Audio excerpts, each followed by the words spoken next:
welcome everyone. I'm so excited about this topic. My name is Cheryl Owen. I am founder of SBO, Surrounded by Opportunities, and I'm located in New York City, originally from Brooklyn. So I'm super excited for everyone to talk about the topic of likability. And before we jump in, I just want to just explain what the culture chat is. The DLE Culture Chat is a business-oriented open forum that examines changes and challenges in today's workplace. In just 60 minutes, we aim to engage multiple perspectives through a moderated format that promotes respectful conversations about vital topics with actionable takeaways. Designed for interactivity, the program unites accomplished professionals from various backgrounds. Our goal is to help you grow with what you know and who you know in a welcoming professional environment. We have a diverse mix of frequent attendees and newcomers. So welcome newcomers. I'm happy to have you here today. Joining in from diverse regions. I'm here on the East Coast, we have people from the West Coast, various industries and even countries. So welcome everyone. And for those of you that are not familiar with Zoom, there's a speaker view, so that way you can just see who is speaking only at that point in time.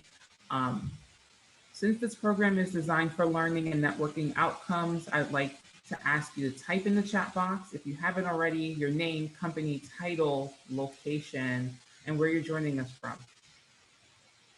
So let's just review some of the ground rules around how this works. So use the chat box for comments and questions. We have our DLE Culture Chat team that will be keeping track of the comments or any questions that are in there pertinent to today's topic, which is likability. Keep questions, comments, discussions during the breakout sessions on topic, which is likability. So just to explicitly state, although our speaker is an elected state leader, we are not discussing politics or engaging in political debate as part of this DLE Culture Chat. No, and finally, when it comes to our goal today, it's about sparking meaningful conversation and mindful conversations regarding likability and what you have done to become more likable in the workplace. It's a challenge for all of us, and we've all faced it, and we would just like to hear your point of view as we go through this topic.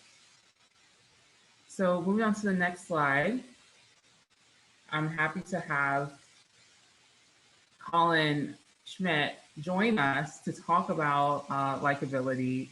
And as you can see on the journey line here, Colin has had a remarkable career in his 30 years.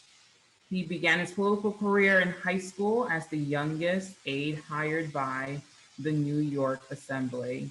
He attended college at the Catholic University of America, where he earned a bachelor's degree in politics with a minor in theology and religious studies. While in his 20s, Colin was elected to the New York State Assembly in 2018 and re-elected in 2020 to represent parts of the Orange and Rockland counties.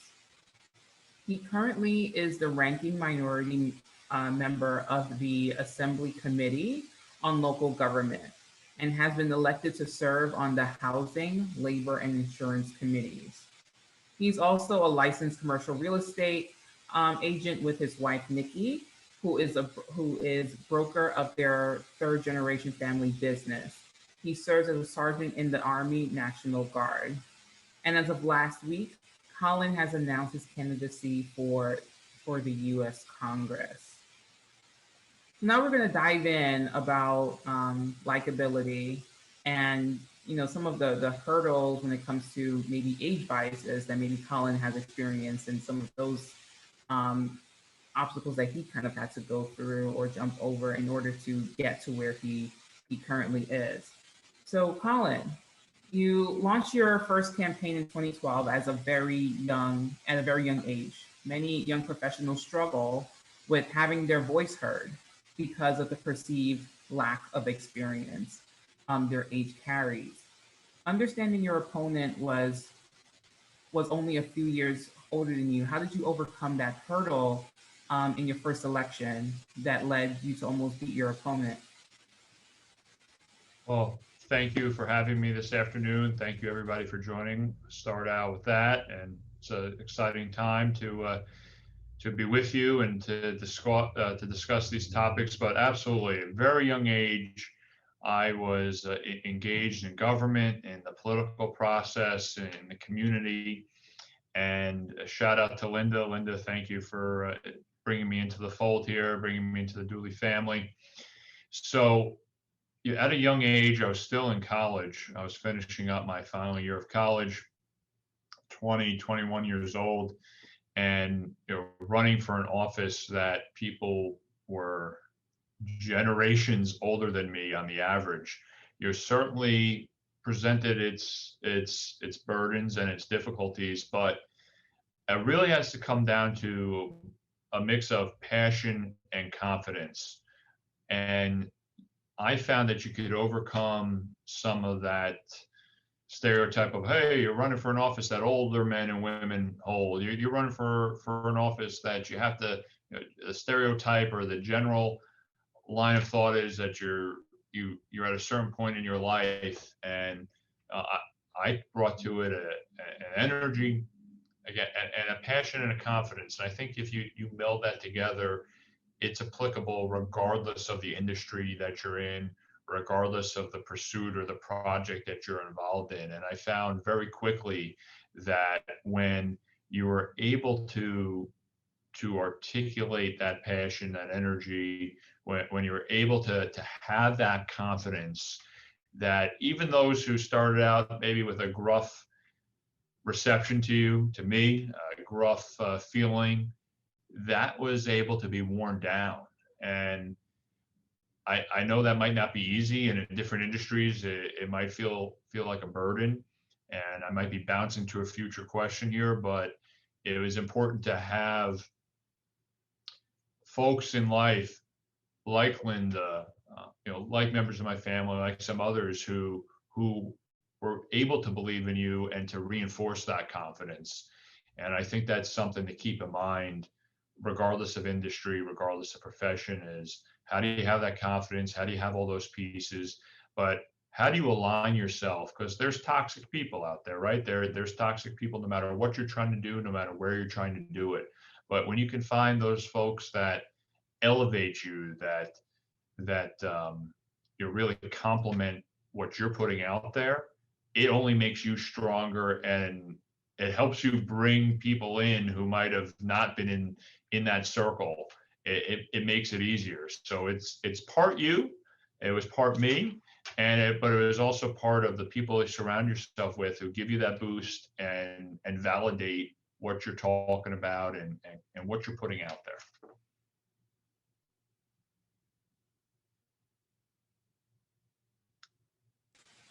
Thank you for that, Colin.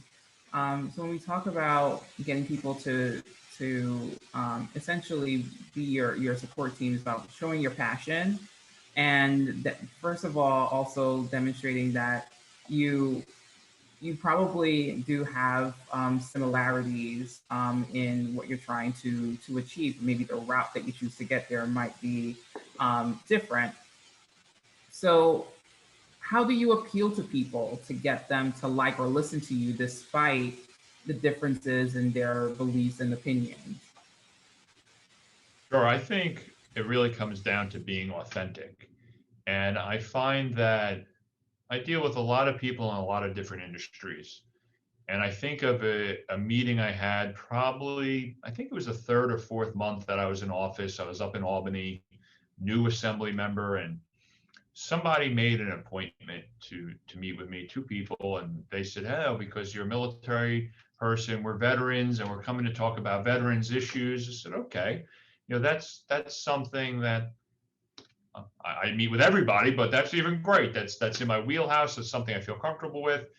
And these folks came in for a meeting under false pretenses, and I said, oh, okay, what veterans issues? Like, well, we kind of said that, but we wanted to kind of talk about these other things, and then they kind of played off, well, we thought because you were military and a veteran that that you would be more likely to meet with us because we said that, and we do have a piece that's like that, but it's really about this other issue. And I remember sitting there saying, wait, what's going on? You just kind of frauded the appointment process. You kind of spun a little web here to try to get something else. And I think back to that when people come in to meet with me, and when I deal with them, is you have to be authentic, even if you think it's going to be a bad outcome, even if you think that's not what somebody wants to hear, even if you're like, I really want this group to like me. Sometimes you're not going to get 100% of the people to like you 100% of the time. And that's something I set myself on, and I set my staff standard on. And I try to hold people to that when they're meeting with me, is just be authentic. Hey, I'm here to talk about this, even if it's maybe a painful conversation, even if it's something that's not comfortable, or, hey, this is the position I hold. Even if it's a friend or even if it's a supporter, hey, this is the position. They're asking about something. Hey, I don't agree with that, even when we don't have agreement, but this is where I stand. You might not like it, or might not be what you want, but I'm not telling you one thing and then voting another way, or telling you this in this meeting and someone else in the next meeting. And I find that to be such an important piece, particularly in my industry where it's lacking. But I think it's important across the board, is to be authentic, and to be truthful, to be honest. Say, hey, listen, this is who I am. This is what I believe. This is what I'm working towards. Or I'm not willing to help with that project. I am willing to help with that project. Or this is the truth, unvarnished. This is what we have going on. And I find that even people who disagree with me, more times than not, when I at least put it out there, hey, this is where I'm at. This is why I'm at that place, and why I won't move from that place, or what I'm looking to achieve. I get more respect, and I also give more respect when somebody does that the other way. When they come in and say, hey, Colin, I understand that you've taken maybe this public position, or your life experiences have led you to believe this. This is what I want to talk about. Maybe we can get there, maybe we can't, but I just want you to listen. So I like when people treat me that way and handle meetings or conversations that way. I try to do it, that way myself. And if you can stick to that, I find people are happier to work with you. They're more willing to reach out with you, even if you never agreed, even if you butted heads. Folks that I have that relationship with, we work together more often, even if we disagree more often. And it's refreshing for me to be on the receiving end of that. And I find that it pays dividends in personal relationships and professional relationships. So I know it's hard. It's kind of not the stereotype of my industry, but that's what I try to keep it that way. And across industries, I think, even if it's painful, it's better to be a little more uncomfortable and a little more painful up front by being authentic than whatever that long line ramification might be. Thank you for that. So I'm hearing passion, I'm hearing authenticity, I'm hearing confidence. But I really want to talk about the third one, confidence, a little bit more. So there are some, like everyone else, there's some lower points within our journey lines. And I would just like to understand, like, how do you bounce back to work towards being likable, probably during times when you don't feel as confident? Sure. I mean, that is tough for everybody. And I think it goes back to surrounding yourself with a great support system. And I know not everybody is blessed with family, right? That the first thing you say is, hey, if you have supportive family. And I know not everybody is blessed with a supportive family or a family. Everybody's situations themselves. But you look for to create some type of support system. And that could be one person. And that could be your dog. I mean, but you need some support system, because you can't be on 24/7. You can't be on, and you're going to have times of doubt. You're going to have times of frustration. You're going to have times of failure. So first, I think you need to have some type of support system. whatever that might be, family, a pet, a neighbor, a religious community, whatever it might be. And it might be different for somebody else, but you building that up, I think, is important. And it's been important for me to overcome the difficult times, to overcome the times of doubt, or why do I keep going? That, I think that's human, and anyone who doesn't have that, I'd be shocked. And I think that I learned it in the military, but you see, we have on the journey line here some good stuff, some bad stuff, but the military made me understand it the best. And it was the motto: quit tomorrow. If you want to quit today, just say, okay, fine, I've decided to quit, but I'm going to do it tomorrow. And then when tomorrow comes, you keep the same thing. Well, I'm going to quit tomorrow. And you never quit that day. You always just put it in your mind, you're going to quit tomorrow. And by the time that tomorrow comes, you're going to quit, you're going to be done with whatever you were doing, whether it be was difficulty in military training. And that's where I first saw it. Everyone who wanted to quit because it was hot, you'll quit tomorrow. You'll quit tomorrow. You keep pushing it off. We eventually graduated. And I think that's whether it's a difficult circumstance you find yourself in work or in life or a failure. I've always viewed it as you only truly failed when you quit. And if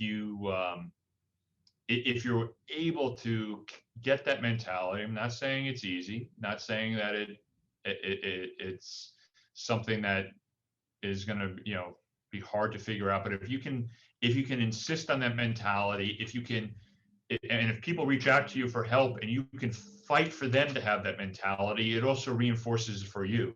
So inside yourself, you need to have that mentality, the quit tomorrow and tomorrow never comes mentality. But you also need, when people come to you for advice, so, I think it'd be easier if I pull the plug. Or you think it'd be easier if I quit? No, you have to also reinforce that on others. And if you have that mentality and you get through it, I always look at people we see on the news, whether they're celebrities, whether they're politicians, whether they're business leaders, and you're like, look, they got everything. They got nice cars, or they got nice houses, or they have influence in the media, or they have whatever, or they have followers on social media, whatever somebody measures success, or they have a great family, whatever it is, right?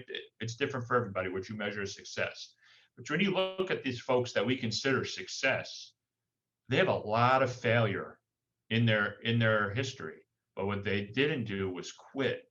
And I find that across industries, across sectors, across generations, that the people that are revered are the people who failed over and over again, didn't quit, and relied on a solid team of folks, whatever that might be, to keep going, to keep pushing forward no matter what. And those are the people we celebrate historically or in real time. And I think it's just so important to ingrain that in yourself, but pay it forward, ingrain it in others, because now you're doing the mutual benefit. When they come to you for help, you're reinforcing your own mentality for yourself, but for them, and helping them out, you're helping yourself out at the same time. Great. So I'm going to recap here: passion, authenticity. I'm going to add one in: agree to disagree. Yeah. And then making sure that we have the confidence and to state what's on our mind, and to hold true to our beliefs. But we have 2 more minutes in this first segment here of feedback from you, Colin. But the last thing I want to talk about is, what are the strategies, if you can just sum that up, what are the strategies you've developed over the years for you to become more likable, especially for the fact that you're young? What are the age biases that you experienced? So what are some of the strategies that you would offer to us young professionals that may be experiencing that? Sure. I think especially younger generations, we have we have technology, we kind of approach life differently, and it's easy to get siloed off within that modern technology, kind of current trends. And it's important when you're in a professional environment or in a community environment to realize that you're engaging with people that have really just viewed their entire life a little differently. And I think I find it, you're talking with some folks and they only know one issue, right? They only know about one area of life, or they're kind of obsessed with it. Don't be that person, right? Don't be that expert on the one thing, but be able to work with the person who is the expert on the one thing. If all they care about is, cars made in the 1960s, and that's the only thing they want to talk about, great. Find a way to make a common connection with them.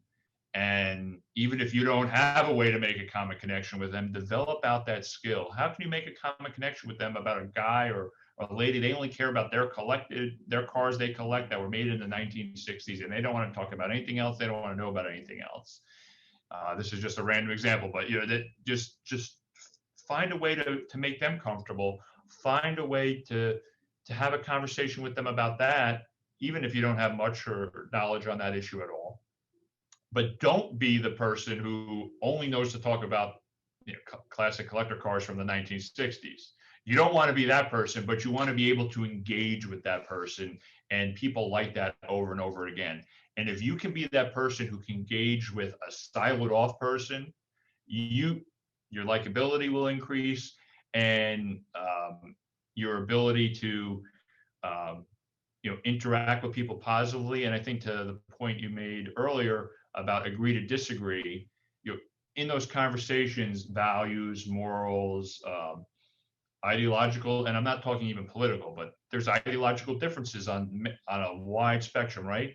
May come out, but that's a good time to listen, not to compromise your values or beliefs, but that's a good time to listen, understand, and it might not be the time to have a long drawn out fight with somebody over it. Okay, understand that's their point of view or whatever. Great, had a good conversation about what they were passionate about, and move on.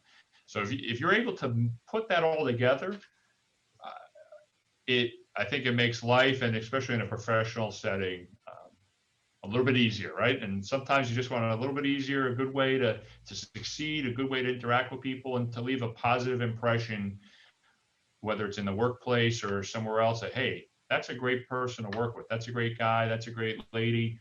I want to talk to them again. And now you've just created more value for yourself, for professionally, personally, whatever it is. You just created more value for yourself, and who knows where that pays off down the line. But I'm pretty confident it will at some point. It'll pay itself back to you.